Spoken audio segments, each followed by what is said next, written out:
আসসালামু আলাইকুম। আজকে আমরা একটা গুরুত্বপূর্ণ গ্যাসের সূত্র, সেটা হচ্ছে বয়েলের সূত্র নিয়ে আলোচনা করব এবং সেটা থেকে কিভাবে ম্যাথ আসে সেটা দেখব এবং তার লেখচিত্রগুলো কিভাবে করতে হয় সেটা দেখব। তো চলুন কথা না বাড়িয়ে আজকে শুরু করা যাক বয়েল এর সূত্র আলোচনা। ঠিক আছে? বয়েলের সূত্রের আলোচনা। قد عظمت فللأمجاد بانيها ومن يسعى إلى العليا سيدرك তো প্রথমে আসি আমরা বয়েলের সূত্র নিয়ে কথা বলবো। বয়েলের সূত্র নিয়ে কথা বলবো। ঠিক আছে? প্রথমে আমরা বয়েলের সূত্র নিয়ে কথা বলবো। এখন আমরা যে সূত্রগুলো নিয়ে আলোচনা করব না, ওই সূত্রগুলোর মধ্যে আপনি একটা বিষয় খেয়াল করবেন, সেটা হচ্ছে পিভিটি।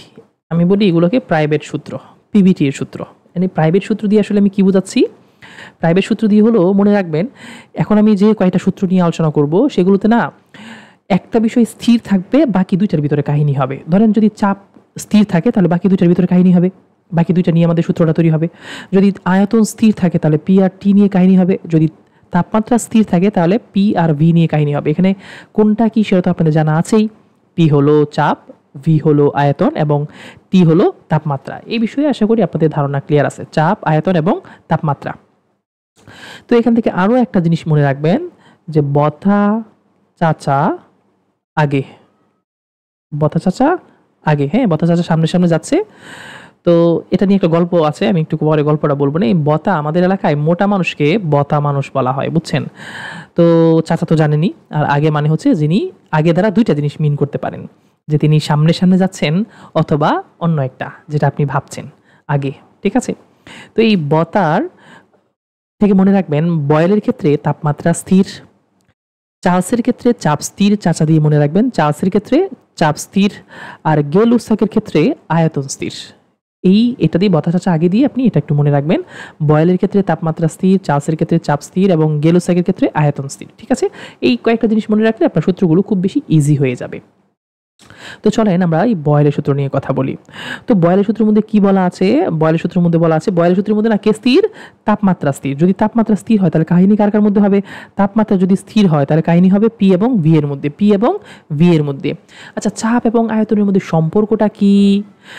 আপনারা যারা যারা মোটামুটি জানেন, ধরেন আমার হাতে একটা সিরিঞ্জ আছে, হ্যাঁ, এটা অবশ্য সিরিঞ্জ না, এটা কলম। ধরেন সিরিঞ্জ আছে, একটা সিরিঞ্জ আছে, ইঞ্জেকশন দেওয়ার সিরিঞ্জ। তো আমরা যদি একটা সিরিঞ্জের ভিতরে একটা গ্যাসকে ভরি, গ্যাসকে ভরে ধরেন আমি চাপ বাড়াচ্ছি, ওই যে পিস্টনটা দিয়ে আমি চাপ দিচ্ছি, তাহলে কি হবে? যখন চাপ বাড়বে তখন গ্যাসের আয়তনটা ধীরে ধীরে ধীরে ধীরে কি হবে? কমবে। আবার যখন আমি চাপ কমাবো তখন তখন গ্যাসের আয়তনটা কি হবে? ধীরে ধীরে বাড়বে। বলেন তো সম্পর্কটা কি হচ্ছে এখানে? যখন আমি আমি এই যে সিরিঞ্জের পিস্টন ধরে চাপ দিচ্ছি, চাপ যখন বাড়াচ্ছি তখন আয়তন কমছে, একটা বাড়ালে আরেকটা কমছে, চাপ বাড়াচ্ছি আয়তন কমছে, সম্পর্কটা হলো ব্যস্তানুপাতিক। আবার আমি চাপ কমাচ্ছি, আমি যে সিরিঞ্জের যে পিছনে এটা টান দিয়ে বড় করছি, আমি চাপ বাড়াচ্ছি আয়তন, সরি, চাপ কমাচ্ছি আয়তন বাড়ছে। সম্পর্কটা কি? ব্যস্তানুপাতিক। একটা বাড়ালে যদি আরেকটা কমে, সম্পর্কটা হয় ব্যস্তানুপাতিক। ঠিক আছে? তো গ্যাসের ক্ষেত্রে যদি আপনি চাপ বাড়ান তাহলে আয়তন কি হবে? কমবে। সম্পর্কটা হচ্ছে ব্যস্তানুপাতিক। তো এক্ষেত্রে আপনি বলের সূত্রটা কি বলতে পারেন? যেহেতু তাপমাত্রা স্থির, বলতে পারেন যে স্থির তাপমাত্রায়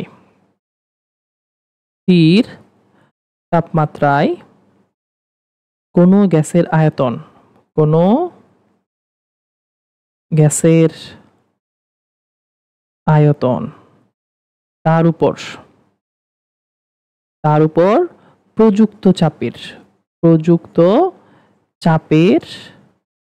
ব্যস্তানুপাতিক। মনে থাকবে, স্থির তাপমাত্রায় কোনো গ্যাসের আয়তন তার উপর প্রযুক্ত চাপের, কোনো গ্যাসের আয়তন তার উপর প্রযুক্ত চাপের ব্যস্তানুপাতিক। তার মানে ব্যাপারটা কি হচ্ছে? আচ্ছা, আমাকে এখানে আরেকটা জিনিস বলেন, যে আমরা ভি ব্যস্তানুপাতিক 1/p লিখবো, নাকি ভি ব্যস্তানুপাতিক পি লিখবো, নাকি পি ব্যস্তানুপাতিক বি লিখবো? এখানে কিছু জিনিস আপনাদেরকে একটু আমি সংশোধন করে দিই। সেটা হচ্ছে বি এর সাথে পি এর সম্পর্ক হচ্ছে ব্যস্তানুপাতিক। তো আপনি এটাকে কিভাবে বলবেন? আমাদের বাচ্চারা বলার সময়ও ভুল করে। বি সমানুপাতিক 1/p বলা যাবে, কিন্তু যদি আপনি বি ব্যস্তানুপাতিক পি বলেন তাহলে আর বি ব্যস্তানুপাতিক 1/p বলা যাবে না। এই ব্যস্তানুপাতিক মানেই হচ্ছে ইনভার্স 1/, মনে থাকবে। আপনি বি সমানুপাতিক 1/p বলতে পারেন, ঠিক আছে। আর যদি ব্যস্তানুপাতিক বলতে চান তাহলে কি বলতে হবে, বি ব্যস্তানুপাতিক শুধু পি, নট 1/p। ক্লিয়ার? আচ্ছা, এন্ড প্রশ্ন ছিল আমি আসলে এভাবে লিখবো নাকি এভাবে লিখবোটা কিভাবে, ভি ব্যস্তানুপাতিক পি লিখবো নাকি পি ব্যস্তানুপাতিক ভি লিখবো, কিভাবে লিখবো? তো এক্ষেত্রে মনে রাখবেন যেটা স্বাধীন চলক, কি মনে রাখবেন হচ্ছে স্বাধীন চলক অলওয়েজ ডান পাশে লিখবেন। স্বাধীন চলক যেটা সেটা কোন পাশে থাকবে, ডান পাশে থাকবে। এখন আমাকে একটু বলেন তো দেখি, চাপ বাড়ালে আয়তনের পরিবর্তন হয় নাকি আয়তন বাড়ালে চাপের পরিবর্তন হয়? খেয়াল করেন, চাপ বাড়ালে কমালে আয়তনের পরিবর্তন হয় নাকি আয়তন বাড়ালে কমালে চাপের পরিবর্তন হয়? নিঃসন্দেহে চাপ বাড়ালে কমালে আয়তনের পরিবর্তন হয়, কিন্তু আয়তনের কম বৃদ্ধি করলে চাপের পরিবর্তন হয় না। তার মানে চাপটা হলো স্বাধীন রাশি আর চাপের উপরে আয়তনটা নির্ভরশীল। এজন্য যেটা স্বাধীন চলক, যেটা স্বাধীন রাশি, তাকে আমরা রাখবো কোন পাশে, ডান পাশে। আর যেটা পরাধীন তাকে রাখবো আমরা কোন পাশে, বাম পাশে। আশা করি ব্যাপারটা বুঝতে পেরেছেন। তার মানে আমরা এইটাকে লিখবো, এটাকে লিখবো না, এভাবে লিখবো না, ঠিক আছে।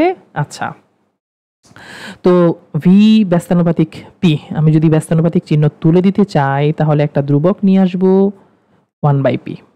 এ পর্যন্ত তো আপনারা পারেনি, তাহলে আমি এখান থেকে দেখেন তো এই পিটা যদি এ পাশে নিয়ে আসি তাহলে পিবি সমান সমান আমি কি লিখতে পারি, কে। এই যে পিবি সমান সমান কে লিখলাম, এটা একটা অবস্থার জন্য। এখন আমি যদি তাপমাত্রা স্থির রেখে চাপকে পরিবর্তন করি তাহলে আয়তনে কি হবে, পরিবর্তন হবে। তাহলে ভিন্ন ভিন্ন চাপের জন্য ভিন্ন ভিন্ন আয়তন পাবো। তখন আমাদের সূত্রটা কি হবে, P1 B1 is equal to P2 B2 is equal to P3 V3 is equal to dot dot dot is equal to Pn Vn সমান কে। অর্থাৎ এই সবার ক্ষেত্রে আমরা কেটা কি পাবো, অলওয়েজ ধ্রুবক পাবো। আপনাদের মাথায় কি এটা ঢুকছে নাকি ঢুকে নাই? আশা করি বুঝতে পেরেছেন। তো এই ক্ষেত্রে আমরা ম্যাক্সিমাম টাইম ম্যাথ করার জন্য সূত্রগুলো কি পাই, P1 B1 is equal to P2 B2, এটা দিয়ে আমরা বিভিন্ন ম্যাথ করে থাকি, ঠিক আছে। তবে এইখানে বয়েলের সূত্র দিয়ে এই কেমিস্ট্রিতে কিভাবে ম্যাথগুলো আসে চলেন একটু আলোচনা করা যাক।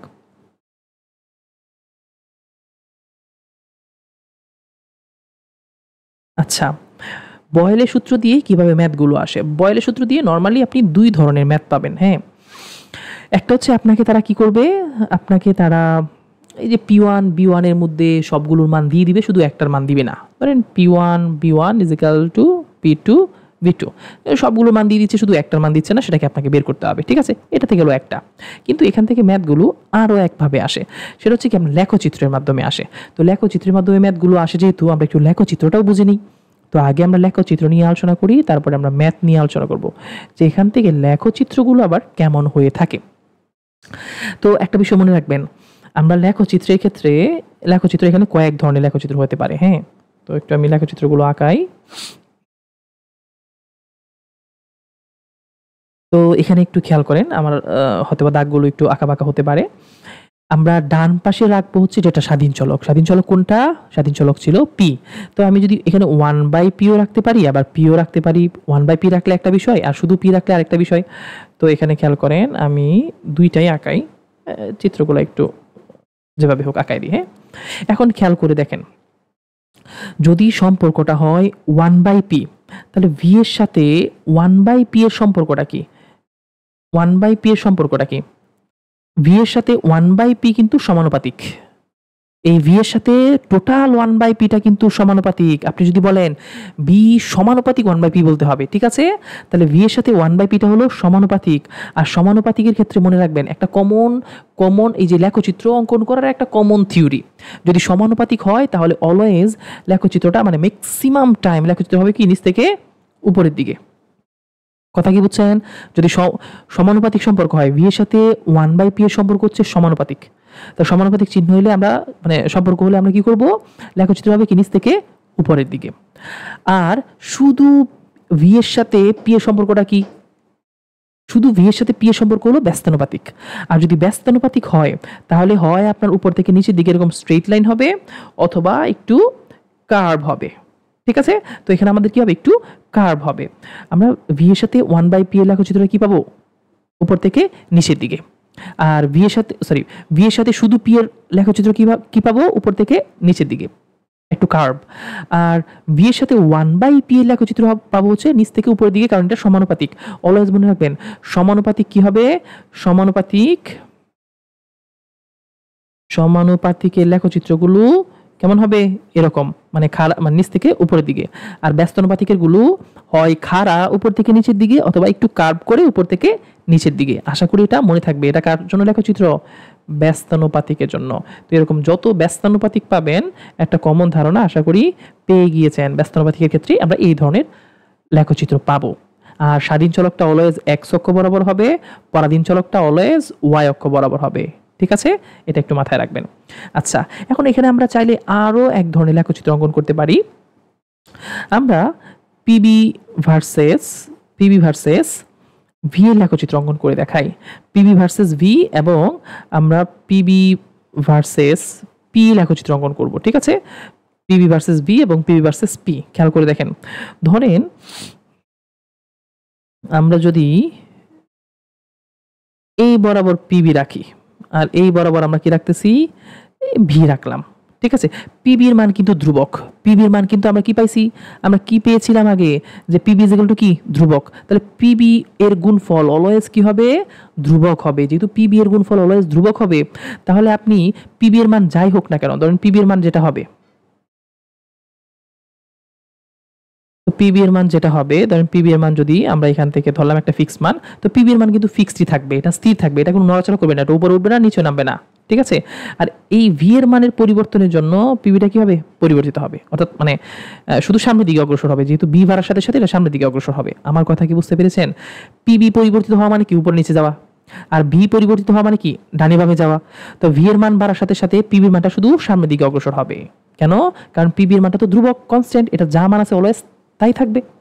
আচ্ছা, আবার আমি যদি লেখচিত্রটা এরকম ভাবে আঁকাইতাম, ধরেন এই বরাবর আছে হলো পিবি, আমার এই অক্ষ বরাবর হচ্ছে পিবি এবং এই অক্ষ বরাবর আমি ধরলাম পি। ঠিক আছে, তাহলে আমরা তো জানি পিবির মানটা কনস্ট্যান্ট, তাহলে পি এর মান যদি বাড়ে তাহলে লেখচিত্রটা কি হবে, স্ট্রেইট ভাবে উপরের দিকে অগ্রসর হবে।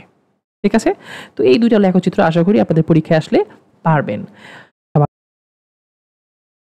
এখন আসেন আমরা ম্যাথের মধ্যে দেখি একটু, হ্যাঁ, যে ম্যাথগুলো কিভাবে আসে। এখানে ম্যাথগুলো দুই ভাবে আসতে পারে, একটা হলো লেখচিত্র দিয়ে। যেহেতু ভি এর সাথে পি এর সম্পর্কটা কি, ব্যস্তানুপাতিক, সুতরাং এখানে এরকম একটা কোশ্চেন আসতে পারে এবং অলরেডি এরকম একটা কোশ্চেন এসেছে। খেয়াল করে দেখেন, ধরেন এটার মান দেওয়া আছে হলো 2, এটার মান দেওয়া আছে হলো 6। ঠিক আছে, এটার মান দেওয়া আছে হলো একটু কম বেশি করি, এটার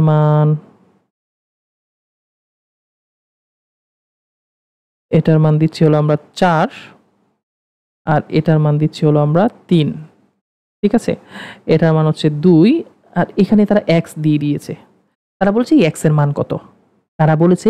এর মান কত, প্রথম কোশ্চেন। ঠিক আছে, তারা এখান থেকে আমার কিসের মান চাচ্ছে, যে x এর মান কত এটা বের করতে বলেছে। আচ্ছা, তো এখান থেকে যদি আমি x এর মানটা বের করতে চাই, দেখেন তো খুবই সিম্পল জিনিস না, আমি দেখতেই পাচ্ছি এখানে v এর সাথে p এর সম্পর্কটা কি, ব্যস্তানুপাতিক। সুতরাং যেহেতু ব্যস্তানুপাতিক একমাত্র কার ক্ষেত্রে হয়, বয়েলের ক্ষেত্রে হয়, তাহলে এখানে আমরা কি সূত্র পাচ্ছি, p1 b1 = p2 b2। তো এখানে আমাদের কি হচ্ছে, আমি যদি একটু সবুজ কালি দেখাই, এটাকে যদি আমি কি ধরি, আমি একটু যদি এখানে লিখেও দিই, ধরেন আমি এটাকে ধরতেছি হলো v1, এটাকে ধরতেছি হলো আমি কি v2, তাহলে এটাকে আমি কি ধরতেছি, আমি হচ্ছে এটাকে ধরতেছি হলো p1, এটাকে ধরতেছি হলো আমি p2, আমি আমার ইচ্ছা মতো ধরে নিব। ঠিক আছে, তাহলে দেখেন তো এখানে আমাদের সূত্রটা কি হচ্ছে, এই যে p2 এর সাথে কোনটা গুণ হচ্ছে, v2। তাহলে এখানে আমাদের সূত্রটা কি, p1 b1 = p2 b2। শুধু আমাদের কে জানা নাই, শুধু আমাদের p1 জানা নাই। আপনি দেখেন তো p2 জানা, b1 জানা, v2 জানা, শুধু কে জানা নাই, শুধু p1 জানা নাই। তাহলে আপনি কি আরামসে এখান থেকে p1 কে বের করে নিতে পারবেন না? p1 সমান কি হবে, p2 b2 ভাগ b1। এই যে সিম্পল এই জিনিসটা থেকে আপনি x এর মানটা বের করে নিতে পারবেন না? এবং আরামসে এখান থেকে আপনার x এর মান কত বেরিয়ে যাবে, x এর মানটা এখান থেকে বেরিয়ে যাবে হচ্ছে 6। এটা কত বের হবে, হ্যাঁ 6 বের হবে। তো মানগুলো বসায় দেখেন, p2 এর মান কত, p2 এর মান হচ্ছে 3 ইন্টু v2 এর মান কত 4 আর v1 এর মান কত? v1 এর মান হচ্ছে 2। আপনি ক্যালকুলেশন করে দেখেন 3 4 12, 12 কে 6 2 দ্বিগুণ ভাগ করলে 6 হয়। তার মানে p1 এর মান কত? 6। আমরা কিন্তু p1 এর মানটা 6 পেয়ে গেলাম। এটা একটা প্রশ্ন, ঠিক আছে। ওরা মানগুলো জাস্ট ভিন্ন ভিন্ন দিবে, আর পুরো প্যাটার্নটা সেম। এখন তারা এখানে ধরেন p এর x এর পরিবর্তে এখানে তারা 6 দিয়ে দিয়েছে। 6 দিয়ে আপনাকে বলতেছে যে এই লেখচিত্রটা কোন সূত্রকে সমর্থন করে ব্যাখ্যা করো, গাণিতিকভাবে ব্যাখ্যা করো। তখন আমরা কি করব, যেহেতু এখানে সম্পর্কটা আমরা দেখতে পাচ্ছি ব্যস্তানুপাতিক, আমরা এখান থেকে কি বের করব? p1 b1 কে বের করব এবং p2 b2 কে বের করব। এবং আমরা উভয় ক্ষেত্রে কত পাচ্ছি? প্রথমে p1 b1 এর পাচ্ছি কত? 6 গুণ 2 সমান 12। আর p2 b2 তে কত পাচ্ছি? p2 হলো 3 আর b2 হলো কত? 4। 3 গুণ 4 সমান কত পাচ্ছি? 12। তার মানে উভয় ক্ষেত্রে আমরা দুইটার মান কি পাইলাম? ফিক্সড পাইলাম। তাহলে সেখান থেকে আমরা কি বলতে পারি যে p1 b1 p2 b2 কত? 12। তার মানে এটা মানটা কি একটা ধ্রুবক মান। তাহলে নিঃসন্দেহে এরা হলো কি বয়েলের সূত্রকে সমর্থন করে, যেহেতু p1 b1 p2 b2 একটা ধ্রুবক মান। ঠিক আছে, এভাবে আমার কোশ্চেনটা আসতে পারে। আমাদের কোশ্চেনটা আরো একভাবে আসতে পারে। ওরা একটা চার্টের মধ্যে কিছু মান দিয়ে দিবে, হ্যাঁ। ধরেন p এর মান, b এর মান ওরা দিয়ে দিচ্ছে এখানে, যে এখানে মানগুলো তারা দিচ্ছে যে 2, p এর মান যখন 2 তখন b এর মান 6, যখন p এর মান 4 তখন b এর মান হলো 3, যখন p এর মান হচ্ছে আপনার 4 এর পরে এখানে কত হয়? 6, তখন এটা হচ্ছে 2। ঠিক আছে, এটা যখন হচ্ছে 12 তখন এটা হচ্ছে 1। এই যে তারা কতগুলো মান দিয়ে দিয়েছে, তো আমরা তখন কি করবো? এই মানগুলো যখন তারা দিয়ে দিবে আমাকে তারা বলবে যে উপরোক্ত মানগুলো কোন সূত্রকে সমর্থন করে ব্যাখ্যা করো। তো কোন সূত্রকে সমর্থন করে? যেহেতু p আর b আছে, তাহলে নিঃসন্দেহে আমাদের জানা আছে কি p1 b1, তাহলে আমরা p1 b1 বের করব, p2 b2 বের করব, p3 b3 বের করব এবং p4 b4 বের করব, এবং প্রত্যেকটা বের করে দেখবো যে সবগুলোর মধ্যে আমার মান কত আসতেছে? একই মান আসতেছে। যদিও এখানে আমি 12 নিচ্ছি, মানে শর্ট আপনাদের বোঝানোর জন্য। তো ওখানে যাই দেওয়া থাক, আপনি সবগুলো মান কি পাবেন? সেম পাবেন। তখন আপনি কি লিখবেন? তখন আপনি লিখবেন হচ্ছে p1 b1 p2 b2 p3 b3 কি p4 b4 12, মানে একটা ধ্রুবক মান। তো এই সূত্র, এই সবগুলা কাকে সমর্থন করছে? বয়েলের সূত্রকে সমর্থন করছে, যেখান থেকে আমরা লিখতে পারি যে v এর সাথে পিটা কি ব্যস্তানুপাতিক সম্পর্ক, অর্থাৎ এরা বয়েলের সূত্রকে সমর্থন করে। আশা করি আপনারা বয়েলের সূত্র নিয়ে আর কোনো ঝামেলা পড়বেন না। আপনারা লেখচিত্র বুঝতে পেরেছেন, ম্যাথগুলো বুঝতে পেরেছেন, বয়েলের সূত্রের সবকিছু শেষ। এখন قد عظمت فللأمجاد بانيها ومن يسعى إلى العليا سيدركها بما